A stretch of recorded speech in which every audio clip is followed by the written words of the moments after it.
Kong Sang sa Chinese name o mas kilala sa international name na Jackie Chan. Si Jackie ay isang Hong Kong actor, director, writer and producer na ipinanganak noong April 7, 1954. Hindi naging madali ang naging kabataan ni Jackie. Katulad na marami, lumaki din siya sa hirap sa Hong Kong na wala ang mga magulang niya. Bago siya sumikat, si Jackie ay gumanap muna bilang stuntman kung saan gumawa siya ng mga kakaiba, napakadelikado, ngunit nakakabilib na mga stunts. Parte siya ng Peking Opera School kung saan nahubog niya ang talento sa pag-arte at natuto mag-acrobats. More than 40 years nang kasal si Jackie Chan sa asawa niyang si Joan Lin at nagkaroon sila ng isang anak na lalaki na si JC Chan. Lumabas din siya sa pelikula ni Bruce Lee na Fist of the Fury noong 1972 bilang extra and stuntman ng Japanese villain na si Hiroshi Suzuki. Isa sa mga kilalang pelikula ni Jackie Chan ay Drunken Master noong 1978. The Young Master noong 1980s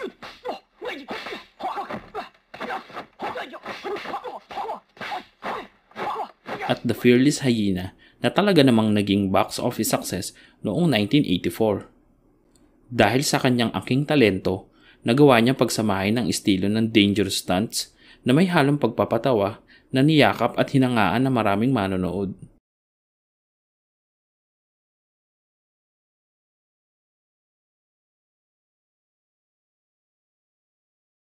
Ito din ang naging dahilan kung bakit nagawa niya makilala at maipasok ang kanyang mga pelikula sa North American mainstream.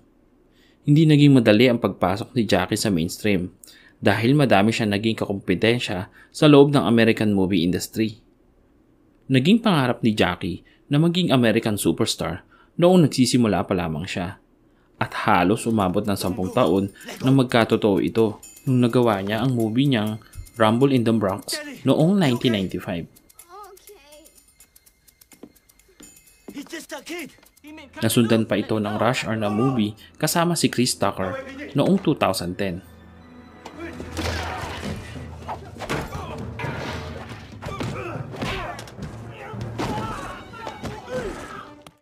Dahil sa pelikulang ito, nakatanggap siya ng stars sa Hong Kong Avenue Stars, Hollywood Walk of Fame at Honorary Academy Award para sa kanyang extraordinary achievements sa mga moving nagawa niya.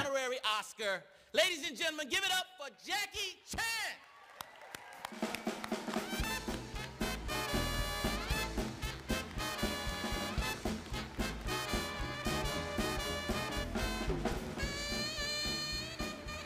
Noong 2015 naman, inilathala ng Forbes magazine na mayroong $350 million na net worth si Jackie at naging second highest paid actor noong 2016.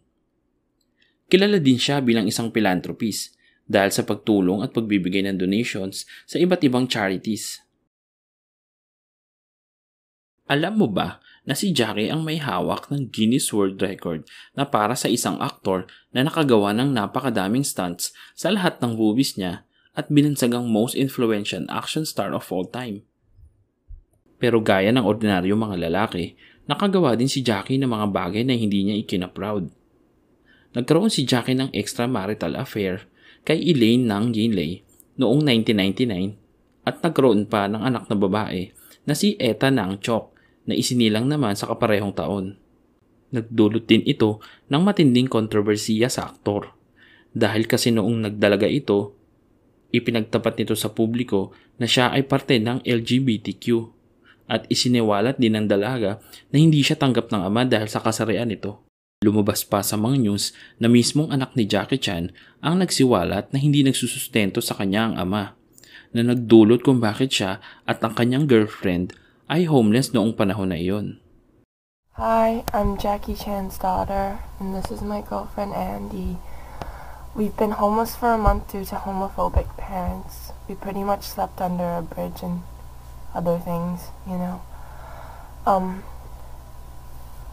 Yeah, I've asked all my friends for help, and I've asked all my family for help, and everyone just keeps sending us to the direction of shelters where they know we will be split up. Hindi lang kay Etta Chok Lam sumakit ang ulo ng superstar na si Jackie. Dahil noong 2014, nahuli naman ng mga otoridad ang kanilang anak ni Joanne Lin na si JC Chan dahil sangkot ito sa ipinagbabawal na gamot. Chen Zuming was found guilty of providing a venue for others to take drugs. The court decides to give him 6 months in prison and a fine of 2,000 yuan. Dito pumasok sa isip ni Jackie kung bakit nagkaganon ang kanyang mga anak. Hindi nga ba siya naging epektibong ama para sa kanyang mga anak? Dahil ba ito sa matinding kasikatan at napaka-busy na schedule sa mga pelikula na ginagawa niya? Nagkulang nga ba ito sa atensyon para sa mga anak kaya't humantong sa mga bagay na hindi niya ikinatuwa? Kayo mga kakwentuhan, ano sa palagay nyo? Paki-comment naman ang inyong sagot sa comment box.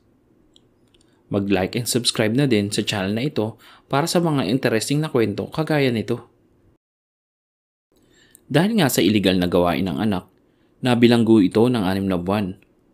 Hindi ginamitan ni Jackie Chan ng impluwensya ang kaso ng kanyang anak dahil naniniwala ito na ang pagkakamali ng anak ay may nararapat na parusa. Makalipas ang 6 na buwan, lumaya nga ito at nangako sa isang press conference na hindi nauulit sa mga gawaing illegal. At kagaya ng nakakaraming ama, pinatawad naman ito ang anak at umasang ang magbabago para sa magandang kinabukasan. Walang perpektong relasyon ng mag-ama ang mayroon sa mundo. Kagaya nila Jackie at JC, merong kakulangan ng bawat isa na dapat mapunan. Ang importante ay marunong tayong umamin sa mga kasalanan at matutong magbago. Para sa marami, hindi nga naging perpekto si Jackie Chan bilang ama. Ngunit sa larangan ng pelikula, maraming ipinakita at napakalaki ng ambag ng aktor sa industriyang ito.